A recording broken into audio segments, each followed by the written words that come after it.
तो नमस्कार दोस्तों, आप सभी का स्वागत है एस्ट्रो ज्योतिष की इस अंक पे। और आज हम बात करेंगे 12th लॉर्ड, है ना, यानी 12वें हाउस का जो लॉर्ड है, 12वें हाउस का जो स्वामी है, वो अगर चौथे हाउस में बैठ जाए तो क्या सिचुएशन बनती है।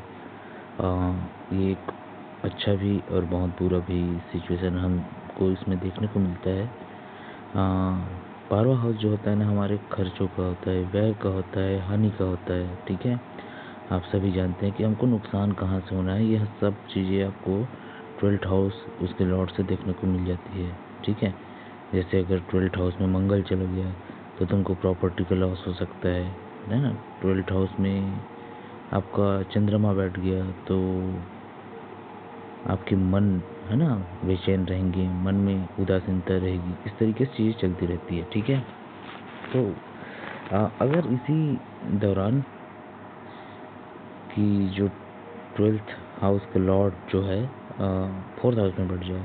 4th हाउस हमारा क्या होता है, सुख चैन का होता है, वाहन का होता है ना, और घर का होता है, हाउस का, एनवायरनमेंट का होता है।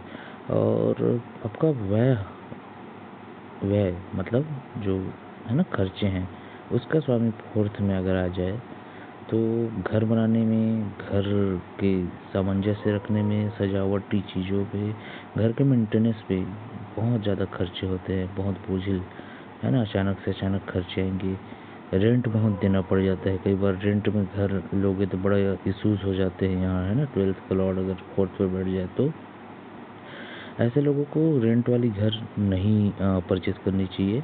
ठीक है, और अपना खुद का घर बनाना चाहिए एक बार।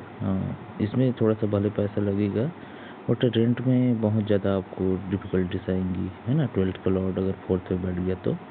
और कई बार ऐसा, मतलब ऐसे ऐसे चीज़ों में आपको खर्चा करना पड़ेगा जिसका आपने यूज़ कोई किया ही नहीं हो। जैसे आप रेंट ले लिए 3 महीने के लिए, बट आप वहाँ रहे ही नहीं, कुछ कारण से आप वापस आ गए 2-4 दिन रह के, इस तरीके की चीज़ें हो जाती है। लैंडलॉर्ड से, है ना, झगड़ा होना, ज़मीन विवाद बहुत हो जाता है कभी कभी ऐसे सिचुएशनों में।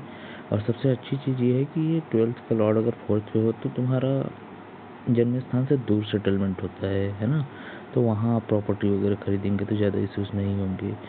विदेश, है ना, फॉरेन सेटलमेंट का भी बहुत अच्छा योग देता है। तुम फॉरेन जा सकते हो, सेटल भी हो सकते हो। स्पेशली जन्म स्थान से तो तुम दूर जाओगे ही जाओगे, है ना, वहीं आपको थोड़ा सा सुकून मिलेगा। और ये डिपेंड भी करता है कि 4th का, है ना, कैसी सिचुएशन में है 4th की राशि क्या है। स्पेशली 4th में बैठे ग्रह है ना, जो कि 12th के स्वामी बनेंगे, है ना। जैसे मान लो कि 12th का स्वामी है चंद्रमा, और वो जैसे 12th का लॉर्ड है चंद्रमा मान लो, और वो 4th में आके बैठ गया है, तो भाई 4th चंद्रमा का खुद का ही घर है ना। तो यहाँ बहुत ज़्यादा अच्छे रिजल्ट देंगे। घर तुमको पहले से बना बनाया मिलेगा, गाड़ी वगैरह सारी चीज़ें रहेंगी, बहुत लग्जरी हाउस में तुम्हारा जन्म होगा। ठीक है, और खाने पीने की चीज़ें, घर की जो चीज़ें हैं, फैमिली की प्यार मोहब्बत, और एक जो आप दुलारे रहेंगे घर के, ये सिचुएशन बहुत अच्छा देगा अगर चंद्रमा अच्छा है तो। बट अगर चंद्रमा पीड़ित है ना, तो फिर लड़ाई झगड़ा, प्रॉपर्टी विवाद, और 4th हाउस से रिलेटेड चीज़ें जैसे वाहनों में नुकसान होना, है ना, मेंटेनेंस, घर के मेंटेनेंस, इस सब में बहुत खर्चा होता है। तो ओवरऑल 12th लॉर्ड अगर 4th में है तो एक अच्छा भी संयोग है, बुरा भी संयोग है। अच्छा संयोग कब है, जब 12th लॉर्ड पीड़ित ना हो, अच्छे राशि में हो, है ना, और सही एनर्जी में हो। और अगर डेबिलिटेटेड है, कुछ प्रॉब्लम्स हैं, है ना, 12th लॉर्ड, है ना, राहु वगैरह से पीड़ित हैं, तो फिर प्रॉब्लम है। तो 12th लॉर्ड 4th में जाए तो क्या होगा, बेसिकली ज़्यादातर नुकसान ही होता है ना। घर परिवार में आपको बहुत इन्वेस्टमेंट करनी पड़ती है।